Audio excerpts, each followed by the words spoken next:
Quand le Seigneur Jésus-Christ fut-il justifié par l'Esprit? Que signifie cela? Car incontestablement, cette parole se rapporte à lui en premier lieu. En quoi consiste sa justification par l'Esprit? Je pense que la réponse est celle-ci. Sa résurrection, tout simplement. Je crois que la justification du Seigneur Jésus apparaît dans le fait que Dieu le ressuscita d'entre les morts. C'est si simple. Il peut y avoir un sens plus large, une explication plus générale, mais je crois qu'ici, nous avons le cœur même de cette justification. Et il eut lieu quand Dieu le releva d'entre les morts. Pierre parle de lui comme étant celui qui a été mis à mort quant à la chair et rendu vivant quant à l'esprit. 1 Pierre 3,18. Dieu le justifia quand, concernant cette mort, Dieu intervint et le ressuscita d'entre les morts. Ce fut sa justification. Il se tint alors à une place avec Dieu où tout péché, duquel il avait volontairement enduré le jugement, fut entièrement mis de côté. Et où toute espèce de condamnation, quelle qu'elle soit, qui avait été mise à sa charge lorsqu'il a été fait pécher pour nous, fut détruite. Tout péché qui avait été amené à reposer sur lui ayant été mis de côté par sa croix, Dieu le ressuscita. Il est dans la position où il est justifié.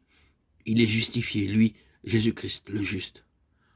Cela s'applique à quelque chose d'autre que la justice ou la sainteté qui était inhérente à sa personne. Cela s'applique à la justice, la sainteté qui lui sont propres, comme celui qui a été fait homme et fait péché, et qui a emporté ce péché dans le jugement. De sorte que Dieu peut être juste et celui qui justifie tous ceux qui croient en lui. Lorsque Dieu le ressuscita des morts, ce fut le grand acte de Dieu justifiant le Seigneur Jésus. Maintenant, où trouvons-nous la résurrection? En Jean 17.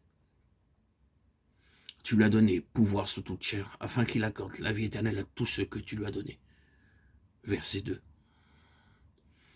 Il n'y a pas de vie éternelle sauf sur la base du Christ ressuscité. Et ici, il parle comme étant dans la résurrection. Combien souvent dans ce chapitre le Seigneur utilise cette phrase, ce que tu m'as donné. Il donne trois choses à ce que le Père lui a donné. Il leur donne la vie éternelle, au verset 2, la révélation du nom du Père, au verset 6, et les paroles de Dieu, au verset 8. Il donne la vie éternelle.